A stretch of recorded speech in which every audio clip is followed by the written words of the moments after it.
할렐루야. 하나님께서 우리와 함께 하십니다. 하나님을 사랑하십니다. 우리 오늘은 하나님 나라의 견고한 기초라는 제목으로 요한복음 2장 23절에서 25절 말씀을 함께 읽겠습니다. 요한복음 2장 23절에서 25절까지 말씀입니다. 우리 함께 이 말씀 함께 읽겠습니다. 시작. 6월절에 예수께서 예루살렘에 계시니 많은 사람이 그의 행하시는 표적을 보고 그의 이름을 믿었으나 예수는 그의 몸을 그들에게 의탁하지 아니하셨으니 이는 친히 모든 사람을 아시며 또 사람에 대하여 누구의 증언도 받으실 필요가 없었으니 이는 그가 친히 사람의 속에 있는 것을 아셨음이니라. 아멘. 아멘. 오늘은 믿음에 대한 한 가지 중요한 질문으로 말씀을 시작하려 합니다. 믿음에서 가장 중요한 것이 무엇인가? 라는 질문입니다. 여러분은 믿음에서 가장 중요한 것이 무엇이라고 생각하십니까? 믿음에서 가장 중요한 것. 신뢰. 아주 용감하게 답을 해주셨습니다. 신뢰. 믿음이랑 신뢰가 같은 말 아닌가? 한번 서로 생각해 보시면 좋을 것 같습니다. 여러분, 이 세상에는 수많은 종교들이 있습니다. 하나님을 알지 못하는 영혼들이 헤아릴 수 없는 수많은 종교들을 믿으면서 다양한 종교의식을 통해서 자신들이 섬기는 신을 섬기고 있습니다. KBS에서 제작한 참화고도라는 6부작 다큐멘터리가 있습니다. 제가 되게 좋아하는, 다 보지는 못했지만 다큐멘터리입니다. 꼭 한번 보시면 좋을 것 같습니다. 참화고도는 중국에서 티벳을 거쳐서 인도까지 이어지는 고대 무역로입니다. 그래서 옛날에 차랑 소금 같은 걸 말이나 나귀에 싣고 수천 킬로를 이렇게 몇 개월씩 왔다 갔다 하면서 무역을 했던 그 무역로입니다. 해발 4,000m가 넘는 고지들을 막 이렇게 지나가고 벼랑 끝을 이렇게 지나가고 그렇게 위험한, 그래서 가다가 많은 사람들이 목숨을 잃기도 하고 그랬던 무역로가 이 참화고도입니다. 이 6부작 중에 제2부의 순례의 길이라는 제목으로 이 참화고도를 따라서 중국의 스촨성에서 그 라마 불교의 성지인 티벳의 라싸까지 이렇게 성지순례하는 사람들의 이야기가 2부에 이렇게 기록되어 있습니다. 티벳 사원까지 한 2100km 정도 된대요. 근데 오체투지를 하면서 성지순례를 합니다. 여러분, 오체투지가 뭔지 아시죠? 저렇게 이렇게 한 걸음 내딜 때마다 머리부터 발끝까지, 손끝까지 땅에 엎드려서 저렇게 하면서 2100km를 가는 겁니다. 이렇게 계속해서 산길들 한겨울에도 이렇게 성지순례를 합니다. 2100km면 여기 창원에서 서울까지를 한 3번 정도 왕복할 수 있는 그런 거리입니다. 그 험한 길을 오체투지를 하면서 하루에 한 6km씩을 해서 7개월 정도를 이렇게 성지순례를 한다고 합니다. 우리로서는 도무지 이해할 수 없는 일이지만 이 사람들은 자기가 섬기는 신에 대한 믿음으로, 깊은 믿음으로 죽음을 각오하고 극한 고행을 하는 것입니다. 우리가 흉내내기조차 힘든 대단한 믿음인 것 같습니다. 여러분, 오늘날 우리나라는 이단들이 참 활개를 치고 있습니다. 영하의 날씨에도 거리 곳곳에서 포교 활동을 하는 이단들의 모습들을 우리가 많이 봅니다. 그들이 얼마나 열심히 포교 활동을 하는지 우리가 부끄러울 지경입니다. 그들에 비하면 오늘날 우리는 너무 안락한 신앙생활을 하고 있는 것이 아닐까, 이런 생각이 들기도 합니다. 무엇을 믿든지 잘 믿으면 된다라고 주장하는 사람들이 있습니다. 여러분, 정말 그럴까요? 여러분, 믿는 도끼에 발등 찍힌다는 속담이 왜 생겨났을까요? 믿어서는 안 되는 것을 믿으면 발등이 찍힐 수밖에 없습니다. 여러분, 믿음에서 믿음에서 가장 중요한 것은 우리가 얼마나 잘 믿느냐가 아닙니다. 얼마나 열심히 믿고 얼마나 열심히 전도회 활동하고 얼마나 우리의 믿음이 좋은가가 중요한 것이 아니라 우리가 믿는 그 대상이 정말 믿을 만한 대상인가? 그것이 중요해요. 믿어서는 안 되는 대상을 아무리 잘 믿어봐야 뭐합니까? 믿는 도끼에 발등지킬 뿐입니다. 내 생명을 다 내어줄 만큼 믿어도 내가 믿는 그 대상이 믿을 만한 대상이 아니면 내 믿음이 헛된 것이 될 수밖에 없는 것입니다. 그래서 우리의 믿음에 있어서 가장 중요한 것은 우리의 믿음의 대상이 되는 하나님입니다. 하나님이 정말 믿을 만한 분이신가? 이것이 중요해요. 히브리서 11장 6절에 히브리서 11장을 말씀하죠. 있군요. 히브리서 11장 6절에 이렇게 말씀합니다. 이 두 가지. 믿음이 없이는 하나님을 기쁘시게 못하는데 믿음으로 하나님 앞에 나가야 되는데 두 가지를 믿어야 된다고 얘기합니다. 그가 계신 것, 또한 그가 자기를 찾는 자에게 상 주시는 이심을 믿어야 한다라고 얘기합니다. 이 두 가지가 중요하다. 믿음에 있어서 첫 번째로 중요한 사실은 하나님의 존재의 확실성입니다. 우리가 신앙 고백을 했습니다. 그죠? 전능하사 천지를 만드신 하나님 아버지를 내가 믿습니다. 그 하나님이 정말 존재해야 한다는 것이죠. 우리의 믿음이 의미가 있으려면 우리가 믿는 그 천지를 창조하신 하나님이 정말 존재해야만 우리의 믿음이 의미가 있어지는 거예요. 만약 그렇지 않다면, 하나님이 존재하지 않는다면, 진화론 자의 주장이 맞다면 우리의 믿음은 헛된 것이 돼요. 우리가 지금까지 신앙생활을 한 것이 헛된 것이 되고 우리가 이렇게 지금 주일에 와서 예배 드리는 것도 아무 의미 없는 것이 되고 마는 것입니다. 두 번째로 중요한 것은 그 하나님이 정말 신실하신 분이셔야 된다는 것입니다. 하나님이 정말 우리를 죄와 사망에서 구원하시고 우리에게 영원한 생명을 주시는 분이신 것, 우리의 기도를 들으시고 우리의 예배를 받으시고 우리를 위해서 자기 아들까지 아끼지 아니하시고 내어주시는 그분이 맞다는 것, 그래서 그분께서 보내신 예수님이 하나님의 아들이시니 확실해야 한다는 것입니다. 우리가 믿는 이 성경 말씀이 신실하신 하나님의 말씀이 확실해야만 우리의 믿음이 의미가 있는 것이죠. 우리는 하나님을 믿습니다. 그리고 성경이 하나님의 말씀인 것을 믿어요. 예수님께서 하나님의 아들이심을 믿습니다. 우리 안에 성령 하나님께서 계신 것을 믿어요. 삼위일체 하나님을 믿고 그 하나님의 말씀을 믿습니다. 근데 이 믿음이 정말 의미가 있으려면 삼위일체 하나님이 정말 하나님이시라 되고 그 하나님께서 주신 이 성경이 정말 하나님의 말씀이 확실해야만 우리의 믿음이 의미가 있으시는 거예요. 그렇지 않다면 우리의 믿음은 헛된 것이 되는 것입니다. 믿는 도끼에 발등이 찍히게 되는 것입니다. 여러분, 하나님께서 살아계신 분이심을 믿으십니까? 하나님께서 우리에게 영원한 생명을 주시는 신실하신 분이심을 믿으십니까? 저와 여러분의 믿음이 결코 헛된 것이 되지 않을 줄 믿습니다. 저와 여러분의 발등은 안전할 것입니다. 그렇다면 사람은 어떨까요? 사람을 믿는 것. 사람은 우리가 믿을 만한 대상이 될까요? 어떤 사람이 믿을 만한 사람일까요? 여러분은 여러분 자신을 믿으십니까? 저는 가면 갈수록 제 자신을 못 믿겠습니다. 여러분도 저를 믿지 마시기 바랍니다. 저 자신도 못 믿는 저를 믿으셨다가는 발등 찍히실 수 있습니다.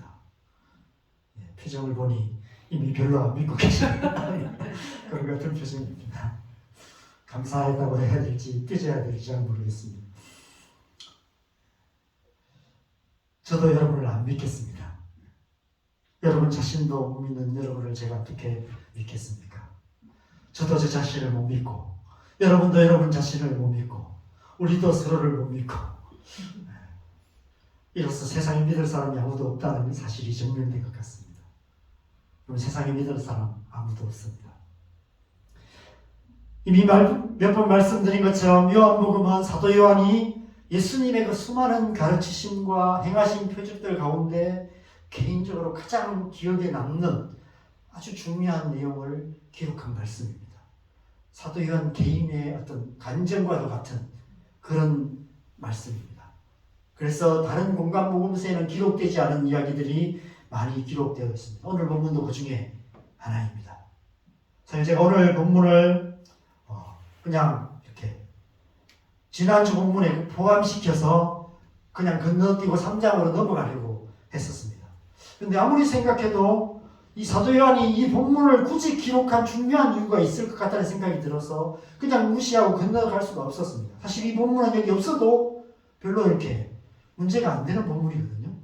어제 본문에서 바로 3장으로 넘어가도 되는 본문입니다. 그런데 이 본문을 여기에 기록하고 있습니다. 지난주 우리는 첫 번째 6월절에 예수님께서 예루살렘 성전으로 올라가셔서 성전을 뒤집어 엎으시는 그런 이야기를 함께 봤습니다. 오히려 더 깊은 곳으로 내려가시는 예수님의 모습을 함께 생각해 봤습니다. 더 깊은 곳으로 내려가셔서 예수님께서 무엇을 하시는지를 오늘 말씀에서 사도 요한이 말씀하고 계시는 거예요. 오늘 말씀에서는 6월절에 예수님께서 머무시는 동안 많은 사람들이 예수님을 찾아왔고 예수님께서 행하시는 표적을 보았고 많은 사람들이 예수님을 믿었다라고 말씀하고 있습니다. 그들 가운데는 분명히 사회적으로 영향력 있는 사람이 있었을 것입니다. 유력한 사람들도 많이 있었을 것입니다. 돈이 많은 부자들도 있었을 것이고요. 정치적으로 영향력 있는 사람도 있었을 것이고요. 종교적으로 영향력 있는 사람들이 있었을 것입니다. 오늘날도 군대나 관공서나 사회 각 조직 안에서 학연, 지연 같은 그런 연출이 있으면 도움이 될 때가 많이 있죠. 당시 사회에서 유력한 사람들이 예수님을 믿게 된다면 앞으로 예수님의 사역이 활짝 펴질 수 있는 좋은 기회가 되는 것입니다. 요한이 보기에는 저런 사람들의 지지를 받으면 예수님의 앞으로 사역에 큰 도움이 될 것이다라고 생각하는 소위 말해서 힘께나 쓰는 그런 사람들이 예수님을 찾아왔고 예수님께 식사 초대도 했고 이런 일들이 일어났을 것입니다. 그런데 예수님께서 그들을 특별하게 대하지 않으셨다는 거예요. 그들이나 가난한 자들이나 똑같이 대하셨다는 것입니다. 그들에게 그의 몸을 의탁하지 아니하셨다라고 말씀하고 있습니다. 그럼 영업을 하거나 사업을 하는 입장에서 생각하면 그런 사람들이 중요하죠. 그렇죠? 고객으로 만드는 것이 중요합니다. 교회를 개척하는 입장에서 생각하면 그런 성도가 오면 거죠. 이 개척교회 경제적으로, 재정적으로 자립하는 게 어렵지 않아요. 헌금 11조 몇백씩 할 수 있는 사람 한 명만 있어도, 그죠? 교회 경제적으로 자립할 수 있습니다. 만약 그런 분이 오늘 교회에 온다면 아마 제가 여러분들보다 그분을 더 중요하게 생각할 수도 있을 것 같습니다. 그럴 수 있죠. 유튜버들은 구독자 한 사람 더 늘어나고 조회수를 더 늘리는 것이 굉장히 중요하게 생각합니다. 연예인들은 팬들의 인기에 연연해하고 정치가들은 지지율에 신경을 쓸 수밖에 없습니다. 그런데 예수님께서는 사람들의 인기나 사람들의 지지율에 조금도 연연하지 않으시고 조금도 관심이 없으셨습니다. 아마 요한은 그런 상황에서 예수님께서 조금 더 요동하지 않으시는 모습을 보면서 그 모습이 너무 인상적이었던 것 같습니다. 좀 의아했을 수도 있겠죠. 이해가 잘 안 되었을 수도 있었을 것입니다. 아니, 예수님께서 저 사람에게 한마디만 더 하시면 자기 편으로 만드실 수 있는데, 그러면 앞으로 사역에 많은 도움이 될 텐데 왜 그렇게 하지 않으실까? 그 모습이 그때까지는 이해가 안 되었던 것 같습니다. 그래서 오랫동안 이 사실이 마음에 남았던 것 같아요. 의문으로 남았던 것이 아닐까 싶습니다. 처음 요한은 예수님과 함께 예루살렘 성에 올라가면서는 큰 기대에 부풀어 있었을 것입니다. 이번에 예수님께서 예루살렘에 올라가시면 큰 표적을 행하실 것이고 그 표적을 보고 모든 제사장들과 장로들과 권세자들이 예수님께서 메시아임을 알고 예수님 앞에 굴복하게 될 것이다. 이런 기대를 했을 것입니다. 근데 예수님께서 예루살렘에 들어가셔서 그렇게 하지 않으세요. 들어가시자마자 그 기대를 완전히 뒤집어 엎으십니다. 성전을 뒤집어 엎으세요. 오히려 소란을 일으키시고 난장판을 만드십니다. 성전을 뒤집어 보신 것처럼 예루살렘 성을 뒤집어 보셔서 모든 불의한 것을 폐하시고 예루살렘의 왕이 되실 것을 기대했는데 예수님께서 그렇게 하지 않으시고 점점 더 가난한 자들, 병든 자들, 약한 자들을 고치시는 일만 계속해서 하고 계십니다. 사회적으로 별로 도움이 안 되는, 사역에 별로 도움이 안 되는 사람들하고만 가까이 하고 계시는 그런 예수님의 모습을 보고 요한이 의아했던 것 같습니다. 하루가 지나고 이틀이 지나도 어떤 혁명적인 변화가 일어날 기미가 보이지 않았습니다. 아마 좀 더 예수님께서 사전 작업을 하고 계시는가 보다 이런 생각을 했을 것입니다. 아마 이번 6월절이 아니라 좀 더 다음 6월절이나 몇 년 후점을 생각하고 계시나 보다. 그렇다면 이번 기회에 유력한 사람에게라도 인정을 받아 놓으면 앞으로 사역에 훨씬 더 좋지 않을까 이런 생각을 사도 요한은 했을 것 같습니다. 그런데 예수님은 거기에 관심이 없으셨어요.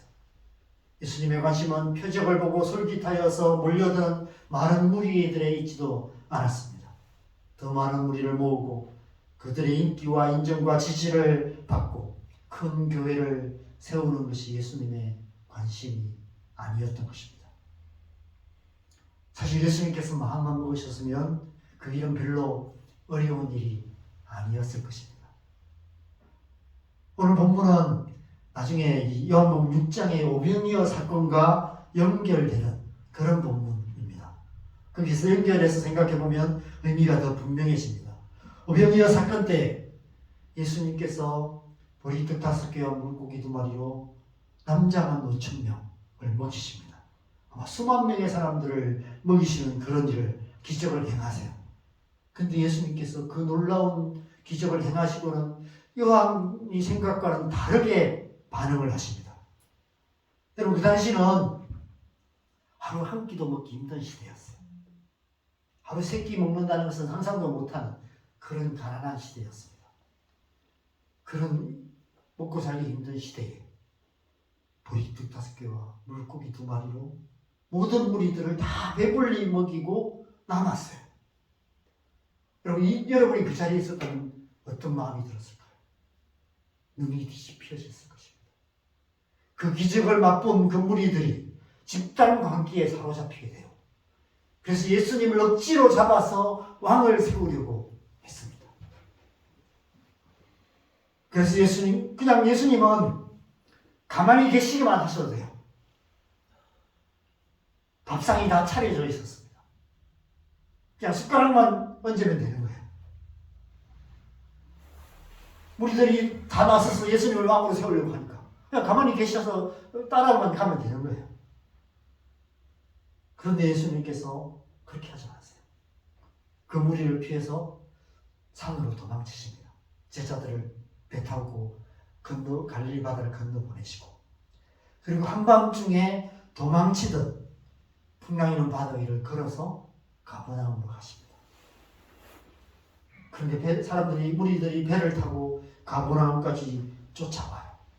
근데 그 무리들을 향해서 찬물을 끼얹는 설교를 하심으로 다 차려진 밥상을 엎으십니다.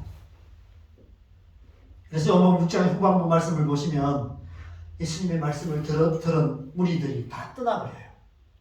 그리고 그동안 제자라고 하면서 따라다녔던 제자들마저도 다 떠나고 다시는 예수님과 함께 다니지 않았다라고 말씀하고 있습니다.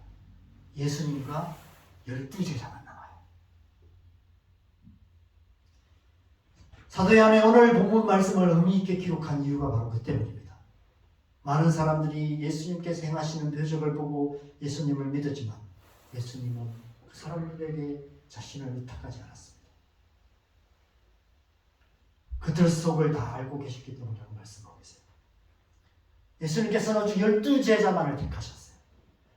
12 제자에게만 자신을 의탁하신 것입니다.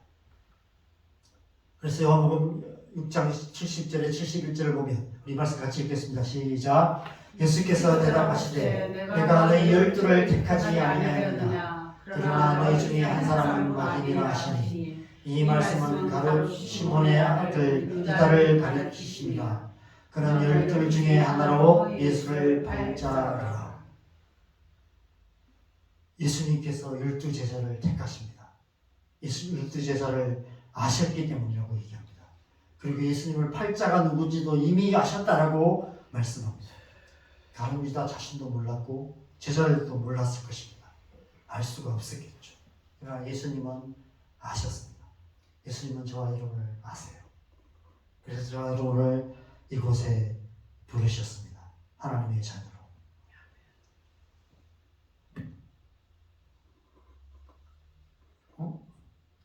뭐가 하나가 없어졌어요. 왜 이게 없어졌을까? 제가 표를 만들어서 넣었는데 표가 하나 없어졌네요. 이 표가 있어야 되는데. 이게 왜 없어졌을까? 여러분 혹시 조하리 윈도우라고 들어보셨어요? 조하리 윈도우라는 게 있습니다. 이 미국의 심리학자인 조셉과 해리 두 사람이 만든 어떤 자기 이해 모델이에요. 사람의 이제 네모난 창을 한번, 여러분 이제 네모난 창이 있습니다. 이 네모난 창을 4등분으로 해보시면 돼요. 4등분을 하면 이제 이 네 가지 영역이 나와요. 첫 번째 영역은 나도 알고 다른 사람도 아는 영역이 있습니다. 이게 이제 오픈된 영역이죠. 여러분 제가 목사인 걸 압니다. 저도 알고 여러분도 아는 거예요. 이것은 우리가 다 알고 있는 영역들입니다. 이게 이제 첫 번째 영역이에요. 두 번째 영역은 다른 사람은 아는데 나는 모르는 그런 영역이 있습니다. 맹점이라고 하죠. 자기만 몰라요. 다 그 사람이 그런 사람이 아는데. 여러분 제 얼굴에 뭐가 묻으면 저는 몰라요. 여러분 아시겠죠? 보이니까. 이게 맹점이에요. 사람들은 아는데 나는 모르는. 다른 사람은 그 사람이 그런 사람인 줄 알아요. 자기는 그렇게 생각 안 해요. 자기는 자기가 좋은 사람인 줄 알아요. 그런 사람들이 있죠. 자기는 자기가 착한 사람인 줄 알아요. 저는 제가 그런 사람인 줄 알았습니다. 근데 살다 보니까 그렇지 않은 것을 나중에 알게 되었죠. 세 번째 영역은 나는 아는데 다른 사람은 모르는, 나만 알고 있는 비밀한 영역이 있습니다. 누구에게나 말 못할 비밀이 있기 마련입니다. 가장 가까운 사람 몇 사람만 아는 그런 영역도 있고요. 그 사람조차도 모르는, 나만 알고 있는, 나만의 비밀, 나와 하나님만 아는 그런 영역이 있습니다. 이게 세 번째 영역이에요. 그런데 또 한 가지 영역이 있는데 나도 모르고 다른 사람도 모르는, 오직 하나님만 아시는 영역이 있어요. 우리가 우리 자신조차도 믿을 수 없는 이유가 바로 이 때문입니다. 나도 모르는 나의 모습이 있기 때문에. 우리가 다른 사람을 믿을 수 없는 이유도 바로 이 때문입니다. 그 자신도 모르는 영역이 있기 때문에 그렇습니다. 이 세상에 믿을 사람이 아무도 없는 이유가 이 때문입니다. 나도 모르고 다른 사람도 모르는 영역이 있기 때문입니다. 사람이 아무리 정직하게 진실을 말한다 해도 그것이 100% 진실이 아닐 수 있습니다. 내가 나를 다 알지 못하기 때문에 그렇습니다. 거짓말을 하는 것은 아니지만 자기가 아는 진실을 말하고 있을 뿐입니다. 거짓말 탐지기를 쓰면 분명 진실로 나올 것입니다. 그러나 그렇다고 그것이 100% 진실은 아닐 수 있습니다. 내가 아는 진실이 다 진실이 아닐 수 있다는 것이죠. 내가 아는 자신에 대한 진실이 반드시 진실이 아닐 수 있다는 것입니다. 성경에 보면 예수님께서 내가 진실로 라고 반복하여 말씀하시는 말씀이 많이 나옵니다. 여러분 예수님의 말씀은 언제나 진실입니다. 왜냐하면 예수님께는 어둠이 조금도 없으시기 때문에 그렇습니다. 예수님은 예수님 자신에 대해서 온전히 다 아시는 분이십니다. 그래서 예수님께서 하시는 말씀은 100%다 진실인 것이죠. 또한 예수님께서는 사람에 대해서도 모든 것을 다 아십니다. 우리 속에 감춰져 있는 우리 자신도 모르는 우리를 예수님은 아십니다. 내가 누구인지 여러분 잘 알려면 사람들에게 물어봐야 잘 모릅니다. 그분을 아무리 봐도 내가 누구인지 잘 모를 수 있습니다. 그런데 하나님을 만나면 알게 돼요. 하나님을 알아가면 알아갈수록 내가 어떤 사람인지를 더 알게 됩니다. 하나님께서 알게 해주세요. 내가 어떤 사람인지 보게 해주십니다. 우리 안에 감추어져 있는 모든 것들을 하나님께서 우리에게 보게 해주시는 것입니다. 예수님 앞에서 우리는 그 무엇도 감출 수 없습니다. 감추어 있던 모든 것들이 예수님 앞에 서면 고스란히 빛 가운데 드러나게 되는 것입니다. 그래서 우리가 주님 앞에 나아가면 나아갈수록 회개할 수밖에 없는 거예요. 내가 얼마나 죄인인지를 알게 되고 나의 죄악됨을 깨닫게 되고 하나님 앞에 더 깊이 회개할 수밖에 없는 것입니다. 우리를 향해 하시는 예수님의 모든 말씀은 다 진실인 줄 믿습니다. 그런데 우리는 그렇지가 못해요. 사람은 그렇지가 못합니다. 아무리 진실한 사람의 말도 다 믿을 수 없고 다 믿어서도 안 되는 것입니다. 그랬다가는 언젠가는 믿는 도끼에 발등이 찍힐 수 있습니다. 사람에 대한 절대적인 믿음을 강요하는 것은 이단들이나 하는 짓입니다. 그런 목사의 말도 다 믿어서는 안 됩니다. 목사들이 아무리 성경 말씀을 열심히 읽고 묵상하고 그렇게 말씀을 전한다 할지라도 그 속에 그것이 100% 하나님의 말씀이 될 수는 없어요. 자신의 생각이 들어가 있을 수 있습니다. 오늘 제가 전하는 말씀에도 그런 내 생각이 들어갈 수 있다는 것이죠. 그래서 여러분이 하나님의 말씀을 들을 때 하나님의 그 진리 안에 성령의 계시 안에 성령의 빛 가운데서 잘 분별하셔야 하는 것입니다. 우리 혹시 제가 했던 설교 가운데 그건 아닌 것 같은데 이런 것이 있다면 와서 오셔서 꼭 얘기해 주시면 좋겠습니다. 여러분, 교회란 무엇일까요? 교회란 믿을 수 없는 우리 자신과 믿을 수 없는 사람들이 함께 모이는 곳이 교회입니다. 그래서 교회는 참 위험한 곳입니다. 수많은 믿는 도끼들이 가득한 곳이 바로 교회입니다. 언제 발등 찍힐지 모르는 곳이 바로 교회입니다. 그래서 말도 많고 탈도 많은 곳이 교회입니다. 그럼에도 불구하고 하나님께서 우리를 교회로 부르셨습니다.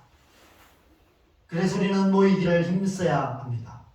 함께 모이고 함께 예배하고 함께 이 땅에 하나님 나라를 이루어 가야 합니다.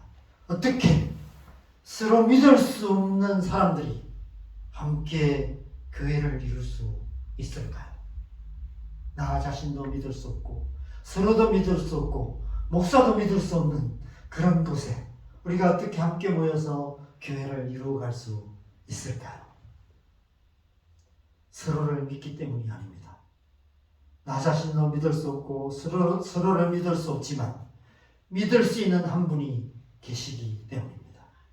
오직 예수님을 믿는 믿음으로 함께 모이는 것, 그것이 바로 교회입니다. 예수님을 믿는 믿음이 없으면 교회는 먼지처럼 바람에 흩어질 수밖에 없습니다. 예수 빼면 시체입니다. 예수님 때문에 우리가 모여서 교회를 이루는 것입니다. 여러분, 교회를 다니다가 교회 다니는 사람에게 실망하여 교회 안 다니는 사람들이 많이 있습니다. 교회가 그런 곳이라는 사실을 몰라서 그러는 것입니다. 교회는 사람들의 모임이지만 사람이 중심이 아닙니다. 교회에서 사람이 중요하지 않은 것은 아니지만 그러나 사람 때문에 교회를 가는 것은 아닙니다. 교회의 중심은 예수 그리스도입니다. 오직 예수님을 믿는 믿음으로 우리는 교회를 가는 것입니다. 요한복음 15장의 포도나무와 가지 비유를 예수님께서 말씀하신 이유가 그 때문입니다. 우리는 포도나무 되시는 예수님께 붙어있는 가지들입니다. 여러분, 가지들끼리 아무리 서로 찰싹 잘 달라붙어 있어 봐야 나무에 붙어 있지 않으면 결국은 말라 죽게 됩니다. 좀 많이 붙어 있으면 좀 오래 버틸 수는 있겠죠. 가지들이 많이 붙어 있는 큰 가지라면 그 가지가 좀 나무에서 잘려졌다 할지라도 오랫동안 안 마르고 그렇게 싱싱하게 있을 수는 있겠지만 결국에는 말라 죽고 맙니다. 교회가 그럴 수 있습니다. 우리끼리 아무리 좋아도, 우리 교회 아무리 좋은 교회라고 자랑해도 우리 각자가 예수님께 딱 붙어 있지 않으면 결코 열매 맺는 좋은 교회가 될 수 없는 것입니다.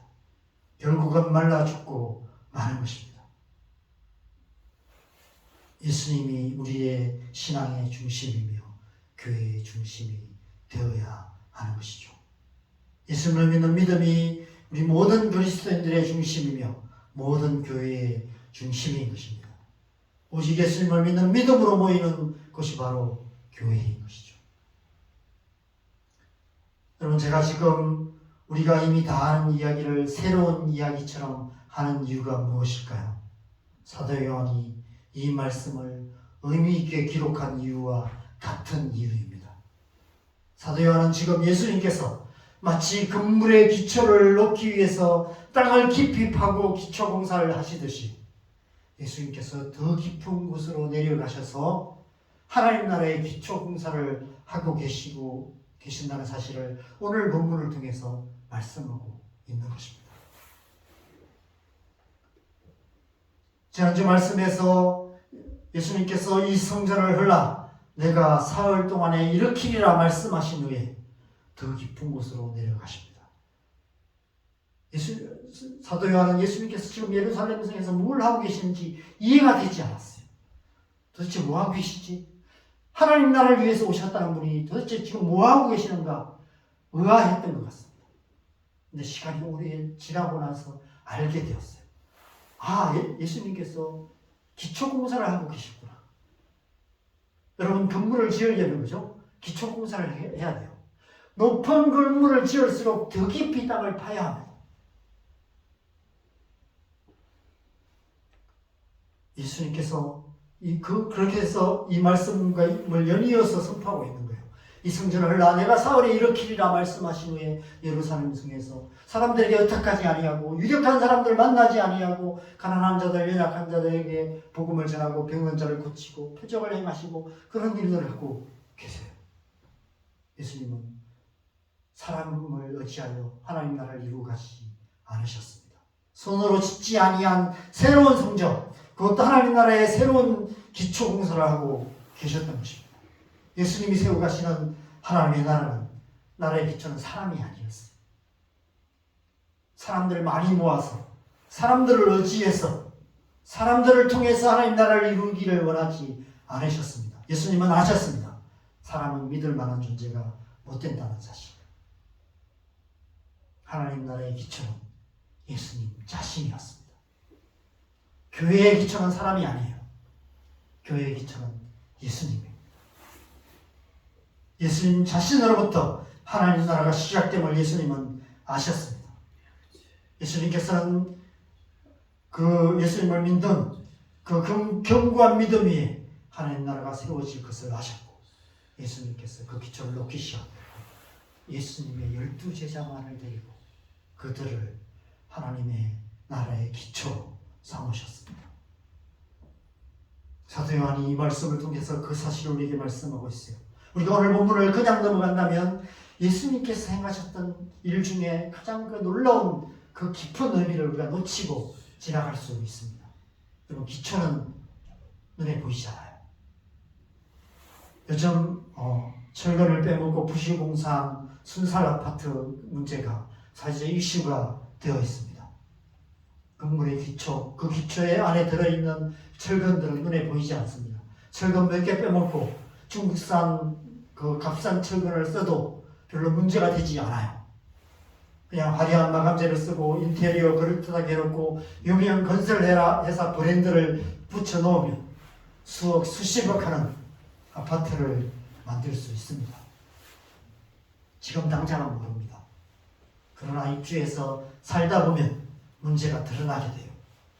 시간이 지날수록 이런저런 하자가 생기고 그래서 나중에 문제가 되는 것이죠. 우리나라에 큰 지진이 없는 그런 나라에서 참 감사한 일입니다. 만약 우리나라가 일본처럼 큰 지진이 일어난다면 아마 이 나라의 건물들 중에 멀쩡한 건물이 많지 않을 것 같습니다. 이 건물은 어떨지 잘 모르겠습니다. 여러분, 신앙의 기초도 마찬가지입니다. 교회의 기초도 마찬가지입니다. 정말 예수님을 믿는 자인지 아닌지, 정말 예수님을 믿는 자들이 모인 교회인지 아닌지는 교회 생활 하다 보면 자연스럽게 드러나게 되고 큰 위기가 닥치면 고스란히 드러나게 됩니다. 교회 생활 가운데 어려움을 많이 당하게 됩니다. 관계의 어려움도 생기고요. 재정의 어려움도 생기고요. 건강의 어려움도 생기게 됩니다. 또 교회 안에도 성도들끼리 어려운 문제가 생기게 됩니다. 목사님이 마음에 안 들기도 하고요. 장로님들이 어렵게 하기도 하고요. 서로 관계가 어려워지는 일들도 생기게 됩니다. 그러면 정말 예수님을 믿는지 아닌지, 정말 예수님 때문에 모인 교회인지 아닌지를 알게 됩니다. 그것이 고스란히 드러나게 되는 것입니다. 그래서 오직 예수, 오직 믿음뿐인 것이죠. 교회는 오직 예수 그리스도를 믿는 믿음 위에 세워지고 하나님 나라도 그러합니다. 오직 예수 그리스도만이 흔들리지 않는 하나님 나라의 견고한 기초인 것입니다. 오늘 본문이 바로 그 기초를 말씀하고 계시는 거예요. 예수님이 만드신 하나님 나라는 사람들을 의지하여 세워진 나라가 아니다 라는 것을 사도 요한이 선포하고 있는 것입니다. 오직 예수 그리스도만이 흔들리지 않는 하나님 나라의 견고한 기초인 것입니다. 우리끼리 좋아서가 아니라 오직 예수님을 믿는 믿음으로만 우리는 교회를 이룰 수 있습니다. 사람들을 의지하지 않고 오직 예수님만 의지하는 저와 여러분을 통해 교회가 교회답게 되고 오직 예수, 오직 믿음으로 함께 모이는 교회를 통해서 온 땅과 일방에 하나님 나라가 이루어지게 되는 것입니다. 오직 예수, 오직 믿음으로 그 믿음의 견고한 기초 위에 흔들리지 않는 하나님 나라를 이루어가는 저와 여러분이 되어야 될 줄 믿습니다. 이 한 주간 동안 우리가 이 믿음으로 흔들리지 않는 하나님 나라를 살아가는 저와 여러분 되셨으면 좋겠습니다. 우리 함께 찬양하는 시간 가지겠습니다. 우리 함께 오늘 찬양하실 때 오직 예수 다른 이름은 없네, 이 찬양을 우리가 함께 했으면 좋겠습니다. 오늘 우리 함께 찬양 함께